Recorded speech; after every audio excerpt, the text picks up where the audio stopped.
अहो काय काय लोक आत्महत्या करण्यापर्यंत जातात सर्व असून. काय ही वस्तुस्थिती आहे?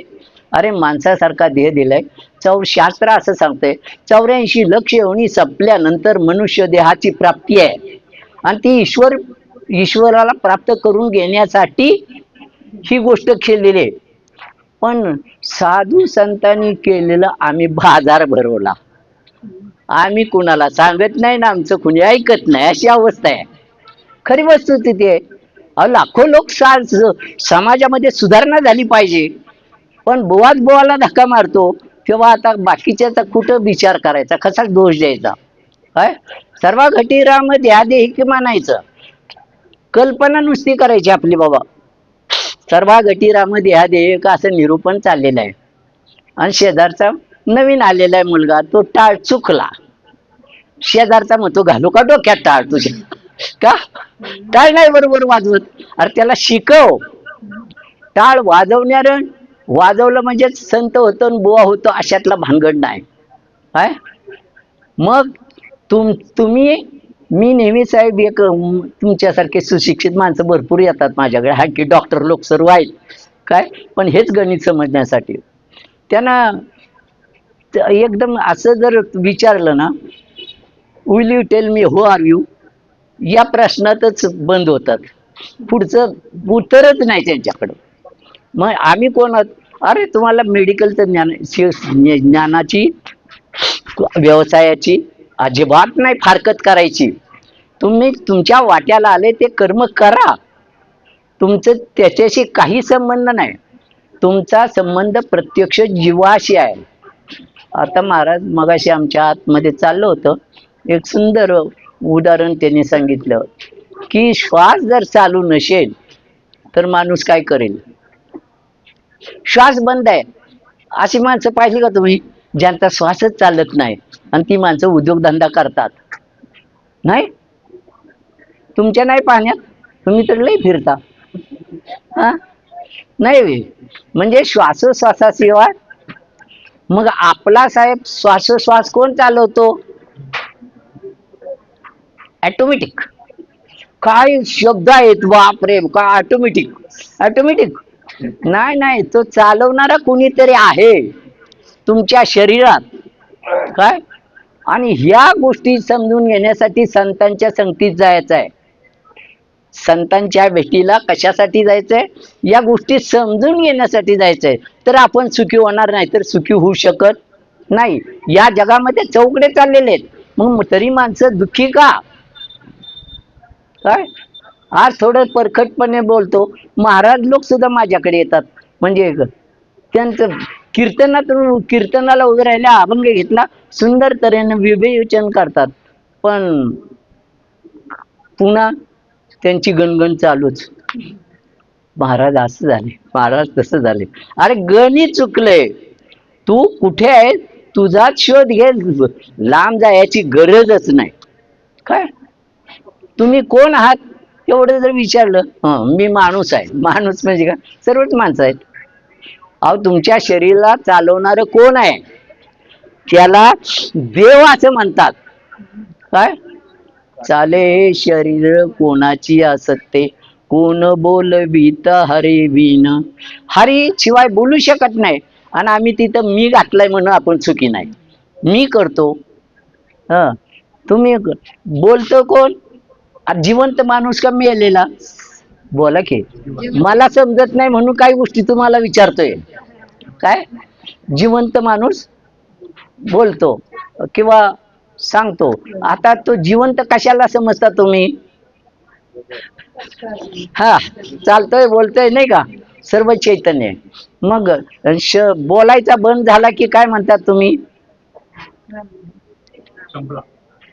मनुष्य. अरे काय आपलं जीवन चाललंय, अरे नुसतं आंधळ जळतंय, कुत्र पीठ खाते आणि मग आम्ही सुखी नाही. काय नाही तुला? पूर्वीच्या लोकांना, म्हाताऱ्या माणसांना सुद्धा किंवा तरुण माणसाला सायकल नव्हती, पायपीट करावं लागायची. आता घरात 4 वर्षाचं पोरग असलं तर त्याला सायकल. काय कमी आहे तुमच्याकडे? मग तुमची तोंड उतरलेली का? तुम्ही देवळात कशासाठी जाता? तुम्ही प्रार्थना कशासाठी करता? आरत्या कशासाठी करता? आणि आरत्या करून सुद्धा ऐकत नाही तो देव कसला? हा, कसं काय? तू मंदे हम मंदे सब अंधे का मेला, उसमें एक डोलस वो भी उनका चला. चाललाय जपान. आज इतकं चाललंय परमेश्वराच्या कृपेनं की खरोखर, पण अंमलबजावणी नाही. काय मग आता ह्या ज्या गोष्टी आपण सुखी कधी होऊ? संतांच्या जवळ गेलं तर संत काय देतात? अहो नाम देतात फक्त. काय? आणि त्या नामाचा प्रताप एवढा आहे, नामा परते तत्व नाही रे अन्यथा, वाया अनिक पंथा जाशील धनी. नाम घेते का कोणी? बोला की नामस्मरण करायला सांगितलं आणि ताला सुरात चालतंय बर का हरिपाठ. नाव नको आणि माणसं बघतच राहतात. आम्ही वरच्याच गोष्टी पाहतो. ठाईच बैसोनी करा एक चित्त, आवडी अनंत आळवावा आळवावा. न लगती सायास जावे वनांतरा. अरे ह्याच्यावर तर विश्वास आहे का आपला? काय त्याला सुरत म्हणतात तुम्ही करलाय तर म्हणजे ठाईच बैसोनी करा एक चित्त, आवडी अनंत आळवावा. मग आवडीनं चिंतन शांत बसून बघायचं असतं, करायचं असतं. तुम्ही माळा घालला नाही तर नका घालू, संताला शरण जा नाही तर नका जाऊ, पण संतांचा बोध मात्र असा आहे, तुम्ही सुखी होऊ शकत नाही त्याच्याशिवाय. जोपर्यंत तुम्हाला या गोष्टीची प्रचिती येत नाही, स्वतःला अनुभव येत नाही तोपर्यंत. आणि त्याला लांब शोधायचं कुठं हो? भगवंताला लांब शोधायची जायची गरज आहे का? हा, पण आपली तरा धरण उशाशी आणि गरड कोश कोरड घशाला. तू आपल्या जवळच देव असून आपण भिकारी का? देव आपल्या जवळ आहे म्हणतात ना, सर्वांच्या जवळ आहे. मग सर्वांच्या जवळ कळत का नाही? भांडता का? द्वेष का करता? ह्या सर्व गोष्टी तपासल्या ना तर एक लक्षात येतं, हे ह्यांच्याबद्दल अज्ञान आहे. नको त्या गोष्टी मनापासून करते. पण ही गोष्ट जी आहे, जी समजून घ्यायला पाहिजे. आणि कुठल्याही संतांचं चरित्र काढा, आता तर बाजार भरलाय सोडून द्या, आपला तो विषय नाही. परंतु सावता माळ्याचं जातात बोलून गेलो. सावता माळी शेती करत होता. हा, आणि शेती करत असताना त्यांना त्यांच्याकडे त्यांच्या एक एक भाग असा होता, त्यांच्या दारावरून त्यांच्या शेताकडून पंढरपूरला रस्ता जायचा. दिंड्या चालायची, माणसं म्हणायची काय की, आणि ती जेवण तिथं सावता माळ्याचं. थोडस विचारपूर्वक करा, गंमत म्हणून ऐक. आपण कुठलीच गोष्ट बघू नका. स्वागत करणार, दिंडीचं जेवायला घालणार, सर्व करणार. सावता माळी प्रेमाचा सुकाळा करणार आहे. परंतु हे त्यांनाही कळलं होतं. पण लोक म्हणायचे, महाराज तुम्हाला एवढं देवाचं वेळ आणि तुम्ही पंढरपूरला काय येत नाही. पंढरपूरला आलो तर हे कोण करील? मग पंढरपूरला जायचं नाही का? थांबा, आता इथे बरीच मंडळ, सर्व ज्ञानी मंडळी आहे. तुम्ही कीर्तन करता ना? म्हणजे कीर्तन करणं वाईट नाही, चांगलं आहे. पण कीर्तन ही सावतामाळी, ज्या वेळेला आम्ही कथा सांगतो, एक सावतामाळी जेवण द्यायचा, भोजन द्यायचा आणि पालखी. तुमच्या आमच्यासारखे वारकरी त्याला नावं ठेवायचे. काय देवाचं खोड, स्वतःला संत समजतो, देवाचा भक्त समजतो, आणि पंढरपूरला येत नाही. यांच्यातलेच आम्ही आहेत. आणि देव कुठं धडायला गेला? एके दिवशी म्हणे याच्यामध्ये गेले कोण? नामदेव आणि ज्ञानदेव. नाम आणि ज्ञान हेच नाम देव, नाम हेच देव आहे, ज्ञान हेच देव आहे. नामामुळं ज्ञान, ज्ञानामुळं मोक्ष. मंदिरात गेले तर म्हणे देव नाही आज देवळात. मग देवाशिवाय आपण कुणाचं भजन करायचं आणि कुणाचं काय करायचं? दोघांनाही प्रश्न पडला, कुणाला? नामदेवाला, ज्ञानदेवाला. ह्याचा थोडासा गरबी आतमध्ये शिरून पाहिलं ना, तर निदान जाणकार मंडळींनी तरी याचा विचार करावा, आपलंही जीवन सुखी होईल. देव देव शोधायला निघाले. बघा आता नामदेवाने, ह्या आम्ही रात्रंदिवस गोष्टी ऐकतोय, कशाचा कशाला पत्ता नाही. काय आता तिथं देव नाही म्हणून ते शोधत गेले. कोण गेले ते? फक्त नामदेव आणि ज्ञानदेव, बाकीची मंडळी नाही बर का. अशीच कथा आहे. मग ज्या मार्गाने देव गेले त्या खुणा, ज्ञानदेव म्हणे व्यासाची या खुणा, द्वारकेचा राणा पांडवा घरी, त्या रस्त्यानं जावं लागतं तेव्हा ज्ञानाची प्राप्ती आहे. हे काय करून कसं असं आहे का? त्या कथा कशा आहेत? मग ज्ञानदेव आणि नामदेव शोधत निघाले आणि मग आले की सावता महाराजांच्या शेतापर्यंत म्हणे. आता सावता महाराज देव गेले, सावताला म्हटले मला जागा दे बाबा लपायला. कोण? देव म्हणतोय. आता आहे का बरं? अजून देवाचा आमचा तपासच नाही. देव म्हणतोय सावत्या मला जागा दे. मग त्याने सांगितलं बाबा हे बाजूला माझा जो उसाचा फड आहे त्याच्यामध्ये. नाही म्हटलं ती जागा नाही. म्हटलं विहिरीत. हे म्हटलं मला ती जागा पुरणारच नाही. तेव्हा सावता पण हुशार होता. सावता म्हटला की देवा तसं बघितलं तर तुम्ही सर्व जगच व्यापलं आहे, तुम्हाला कुठे जागा देऊ? सर्व विश्व व्यापणार ना, त्याला जागा कुठली द्यायची? तोच विश्वात व्यापलेला आहे. पण म्हणे आता हे नामदेव आणि ज्ञानदेव हे पाठीमागे लागलेत आणि हे व्यास कोण साधना करणार असेल ना त्याला कळतं हे हळूहळू हळूहळू. तसे मार्ग पण पाहिजे. मग म्हणे देवा असं करता का? माझ्या हृदयात आतमध्ये म्हणले हा, आज उत्तम जागा सांगितली, तिथं कुणाचा शिरकाव नाही. मग काय झालं की तिथं असे हे फाडले म्हणे, छाती फाडली आणि आतमध्ये देवानं प्रवेश केला.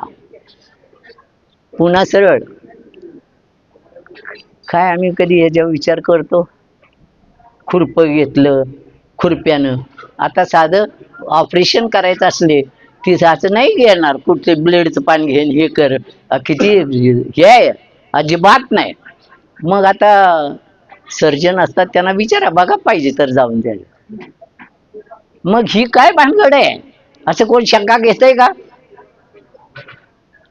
पोट फाडलं स्वतःनच फाडायचं, पुन्हा शिवून घ्यायचं, चाललाय दणका. खरे वस्तू ते. मग देवानं म्हणा आले ते, पण खुणा होत्या. नामदेव आणि ज्ञानदेव शोधलं पाहिलं, पण एक खून मिळाली. इथं ओळखलं सावता महाराजांनी देव आपलासा केलाय. देव आणि कीर्तन चाललीत ना ह्याच्यावर, आपुला तो देव एक करून घ्यावा, तेने विना जीवा सुख नोहे. जीवाला सुख पाहिजे असेल तर त्याच्याशिवाय पर्यायच नाही या जगात. काय ह्याला असं नाही ना सांगितलं. आता म्हणून संतांच्या बैठकीत बऱ्याच गोष्टीचा उलगडा होतो, अनुभव येतो चांगला, आणि म्हणून संतांची संगत करावी. आता बघा एक गंमत तुम्हाला सांगतो. भक्ती करायला देवाला वेळ काढावा लागत नाही. पहिलं सांगतो उघड उघड. ज्ञानदेव मौन जपमाळ अंतरी, धरुणी श्रीहरी जपे सदा. ह्याला सोडावंच लागत नाही. किंवा तुम्ही ही कीर्तन करायचं म्हणून मला हे बोलावं लागतंय. आता काय करावं? काय की कामामध्ये काम, काही म्हणा राम राम. आता हे जुळतंय का आपलं? अरे कामात सुद्धा देव करता येतो. हरी बोला देता, हरी बोला घेता, दळता कांडता हरी बोला. आणि हे कधी गणित समजायचं? आम्ही फिरून फिरून मेलो माणसं. आज ह्या देवाला गेलो, तू आज त्या देवाला गेला होता. शास्त्र तर सांगतंय देव तुझ्या जवळच आहे. आता कसं काय, हे काय इथंच चुकामुक आहे, इथून सुरुवात आहे आमची. मग आमचं गणित कसं जुळणार? आमचा देव इकडं, आमचा देव तिकडं. ते म्हणतात सर्व जग ओतप्रत भरलाय आणि तोच तुझ्या जवळ आहे. तुझं आहे, तुझं पाशी परी जागा. आपल्या जीवनामध्ये जन्माला आल्यापासून अनेक घटना घडतात, अनेक गोष्टी घडतात. हा, ह्याच्यावर आमचं आयुष्य चाललंय. हा. अरे बहुत केले पाठांतर, वर्म राहिले तुला आम्हाला त्याच्याशी. तो आता जर जर कृष्ण नाही तर आता भजन कोणाचं करायचं? आम्ही म्हणतो ना कृष्ण त्या युगात गेला, अवतार कार्य होतं त्या युगामध्ये, ते संपून दिलं आणि त्यानं समजून दिलं मी आत्मवत सर्व भूतेषु, आत्मरूपाने मी सर्वांच्या ठिकाणी. त्या शक्तीला कृष्ण म्हणतात. आमचं अजून हे जातच नाही, भ्रमच जात नाही. आणि संतांच्या बैठकीत बसल्यानंतर संतांच्या संगती मनोमार्ग गती, आकळावा त्रिपती येणे पंथे. भक्ती कशी करायची, भक्ती कशी, भक्ती म्हणजेच काय, हिथून आमची सुरुवात आहे. आम्हाला वाटतं एक ती प्रघात दिला आम्हाला वळण लागण्यासाठी. आरती करणं, प्रसाद वाटणं, सर्व गोष्टी कशासाठी आहेत? आम्हाला वळण लागण्यासाठी. पण चिंतन, जर शंकराला चिंतन करावं लागतं, आम्ही कधी विचार करत नाही. घरात फोटो असतात ना, घरात शंकराचा, ते असे शंकर बसलेले असतात. पार्वतीला सुद्धा त्यांनी कुणी दीक्षा दिली? शंकरानं दिलेली. आणि तरी आमच्याकडे अडाणी पण कसं आहे माहिती आहे का, नवरा बायकोनी एक गुरु करायचा. काय कशाची? अरे तुम्ही शिक्षक आहात, तुम्ही शाळेत आहात आणि त्याच वर्ग तुमच्याकडे आलेला आहे, त्या वर्गात त्याचाच मुलगा आहे, नातं मोडतं का? म्हणजे असं इतकं ह्याच्याबद्दल सांगावं तेवढं थोडंच आहे बाबा सर्व गोष्टी. तर शेवटी आपल्याला निरोप संतांनी काय सांगितलंय? सुख तुमच्या जवळच आहे, फक्त शोधा. आणि ते शोधण्यासाठी कुणाला? संतांनाच विचारा.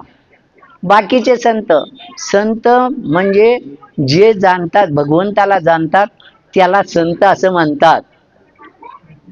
आम्ही कपड्यावरून संत समजतो. काय भगवी वस्त्र घातलेले, दाढी वाढवलेले, काय उगे केलेलं आहे, मठ आहेत, काय आहेत, बऱ्याच गोष्टी आहेत. आणि ह्याला आम्ही ते नाही नाही नाही, इथं आमच्या जीवनात आमचं, कारण माणसाचा जन्म पुन्हा नाही. आणि एक एक दिवस पळे जाती घटके जाती, तास वाजे घनाना, आयुष्याला काळ खातो राम कार्य म्हणाना. आणि मेल्यानंतर माणसं राम मानतात. कोण? जिवंत आहेत ती. काय तो म्हणतच नाही. आणि त्याच्या खांद्यावर नेणारी माणसं मात्र हे म्हणतात राम बोलो, राम नाम सत्य, राम नाम सत्य. आणि कोण म्हणतात? जिवंत खाली आहेत ती. तो त्याचे वाचन हे सर्व काय केलं. आणि माणसं मरतो म्हणजे काय, मेलं म्हणजे झालं का? अजिबात नाही. मग दावा का करता? तिसरा दिवस काय म्हणतात त्याला? सावडायला का जाता? हा, तेवढा माणूस देहाची वाट लावायची आहे ना याच्यापासून, म्हणजे दूषित वातावरण होईल. म्हणून त्याला ठीक आहे तिथपर्यंत, पुढं मेलं गेलं म्हणजे झालं असेच म्हणणारे आहेत. ते म्हणणारे म्हणू द्यात. ज्यांना सुखानं जगायचं असेल त्यांनी विचार करावा. कारण हे सर्वांचा विषय नाही, सर्व करतील असं पण नाही. खाओ पिओ जो मजा करू, काय पण जीवनातली खंत जाणार नाही. आपलं सुख आहे आपल्याजवळच, आपण ते प्राप्त करून घ्यायचंय. म्हणून संतांना शरण जायचंय. आणि संतांना शरण जाणं म्हणजे कमीपणा नाही, एक लक्षात ठेवा. आता पूर्वीचा काळ गेला. मला माझ्यासारखे एक सामान्य माणसाला हा अनुभव यावा.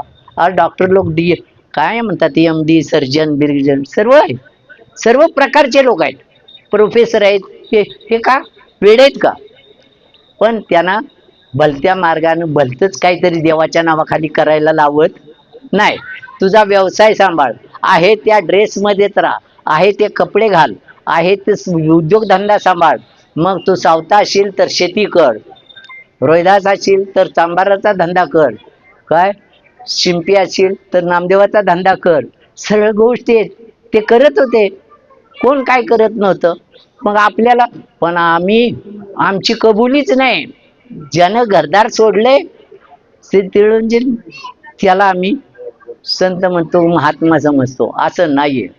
काय आपल्याला भगवंताचे मार्ग दाखवणारा असा भेटला की कारण माणसं गरीब असो श्रीमंत असो कुणी असो, आपल्याला शेवटी हे जग सोडावं लागणार आहे. का इथे एखादा मी जग सोडणार नाही, यम येऊ नाहीतर यमाचा बाप येऊ, मी काय यमाच्या दरबारात जाणार नाही अशी ताकद आहे का कुणाची?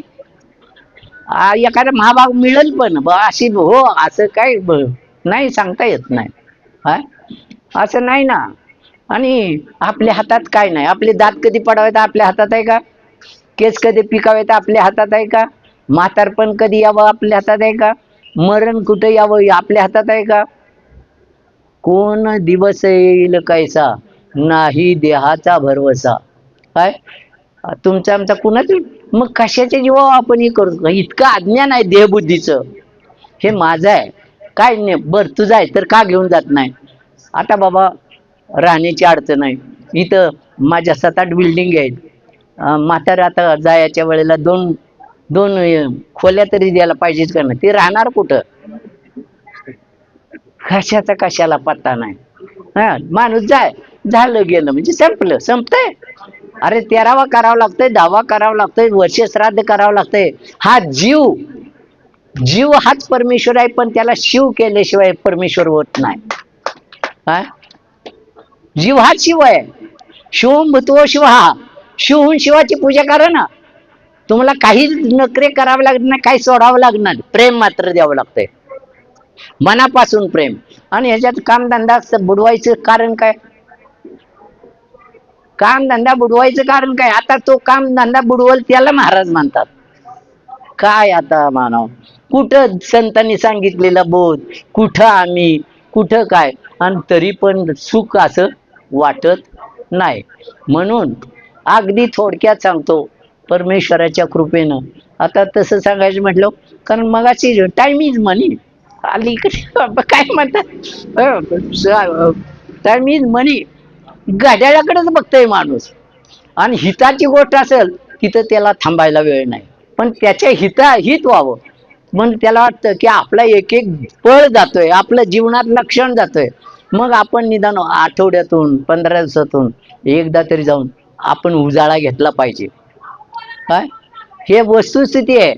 आणि ते आणि पूर्वी तर त्या गुरुच्या घरीच राहावं लागायचं. कृष्ण कुठं राहिला अगोदर? हा बर तिथं लाकडाच्या मोळ्या व्हाव्यात, आणि तुमच्या आमच्या पाणी घे म्हटलं तर राग येतोय. माझे काय ही माझी पोझिशन काय, आणि महाराजांनी मला असलं काम सांगावं? काय कुठे परमार्थ, कुठे आमची विचारसरणी, कुठं कशाचा कशाला पत्ता नाही. आणि वस्तुस्थिती ही दडलेली आहे. म्हणून संतांच्या बोधाशिवाय मनुष्य सुखीच होऊ शकत नाही. आणि ते पोथ्या वाचत बसणं नाही. पोथ्या वाचून किती वाचणार? अहो मरेपर्यंत पोथ्या वाचणारी माणसं आहे. बहुत केले पाठांतर, वर्म राहिले दूर. काय संतांनी पोथ्या वाचत बसले? पोथ्या त्याच्यातून निर्माण झाल्या, नामस्मरणातून. वाल्या कोळ्याची कुठं गाठ पडली? त्यावेळेला जंगल होती खूप. आता जंगल दाखवायला त्याच्यासाठी द्यावं लागतंय सण. जंगलात वाटमारीचा धंदा, आणि माणसं मारायची, लुटायचं, त्यांचं सर्व करायचं, असा धंदा त्याचा. अतिशय क्रूर. कुणाला मारणार, त्याला चिळकांड्या उडाल्या, कुणाचा खून करायची वेळ आली तरी करणार, पण त्यात ऐवज लुटणार. हा वाल्या कोळी. गाठ योगायोगानं सर्वांना कथा माहिती आहे. योगायोगानं जंगलातच पडली. हे वाटेवरच वाटसर बघतच होत. आता ह्या वाटेवरून कोण चालला होता? नारद. नारदाजवळ संपत्ती कोणची? विना आणि टाळ. निबडले, आले पकड, अडवला आणि विचारलं. विचारलं, म्हटलं काढ काय तुझ्यावर. काय नाही माझ्यावर. अरे तू हे पाप करतोयस, तू हे पाप करतोयस. आता ह्याला पाप पुण्याची आहे का कल्पना? ते पाप असू नाही तर पुण्य करू, ते नाही बघत. मग त्याला सर्वांना कथा माहिती आहे, पण त्या कथेचा अर्थ असा आहे की ते म्हटला थांबा, मी कशासाठी कुणासाठी करतोस काय? आपण नुसतं तोंडानं म्हणायचं, कुणी कुणाचं नाही. कोणी कुणाचा नशे हे जरी ठावे असे, नश्वर जीवनी तरी हा प्राणी मायेत का हो पशे.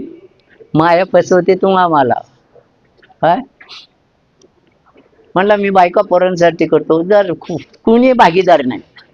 गेलं घरी, बायको त्याच्यापेक्षा वाल्या कोळ्यापेक्षा हुशार होती. तर म्हटला एक बुवा भेटला आणि त्याने सांगतो ह्याला पाप पुण्याला कुणीच नाही आणि मी तुमच्यासाठी करतो, माझ्या पाप पुण्यात तुम्ही जबाबदार आहात का? ते बायको म्हटली आम्ही तुमच्या पाप पुण्याला जबाबदार नाही, आमचं पोट भरणं तुमचं काम आहे, करून घालणं आमचं काम आहे. तेव्हा आम्ही सांगत नाही तुम्ही लूटमाऱ्या करा, खून करा, दरोडे घाला आणि मग आम्हाला पोसा, असं नाही सांगितलं. म्हणले असं कसं, मी तुमच्यासाठी करतो, मग वाटून घ्या की. पण माझं जमणार नाही. तर म्हणे का? म्हणून उठली, बायको हुशार होती, उठली आणि पाणी आणायला म्हणे थांबा थोडं बसा, तुम्ही लांबून आलात. पाणी आणायसाठी गेली आणि पाय त्या उंबरच्या लागला आणि मुद्दाम ठेचकळली आणि पडली. पडली अचानक पडली म्हटल्यानंतर धावत गेले नाही. धावत गेलं, काय झालं काय झालं? तुम्हाला नसेल प्रसंग माहिती म्हणा, त्याला तरी माहिती आहे, आपल्याला सांगितलंय ते सांगायला हरकत काय? काय झालं? अहो म्हणे असं असं माझं पोट दुखायला लागलं अचानक. मग त्याच्यातून म्हटलं माझं पोट दुखतं, इतकं मरणाच्या वेदना होत आहेत की आता मी जगणार नाही. तिनं केलं नाटक, जगणार नाही म्हटलं. आता आली का पंचायत, बाकीचे सर्व विषय लोप पावले, त्याच्या मनातले सर्व काय कर. आता ही बायको जगली पाहिजे. म्हणला थांब मी वैद्याला आणतो बोलून. त्या काळाला डॉक्टर नव्हते, वैद्य नाही. वैद्याला आणलं, कुणाला आणलं, माझी पोटदुखी थांबणार नाही. अरे का असं कसं, असं का म्हणतेस तू? सर्वांना गुण येतो तुला, माझी पोटदुखी थांबणार नाही. मग म्हटली तुम्ही माझी निम्मी पोटदुखी तुम्ही वाटून घ्या, म्हणजे मला तेवढाच आराम मिळेल. अरे म्हणजे आता काय वेड्यासारखं बोलते, हे काय वाटून घेता येतं का हा पोटदुखी? म्हणलं ठीक आहे. मग म्हणे जसं पोटदुखी वाटून घेता येत ना, तसं पाप पुण्य वाटून घेता येत नाही.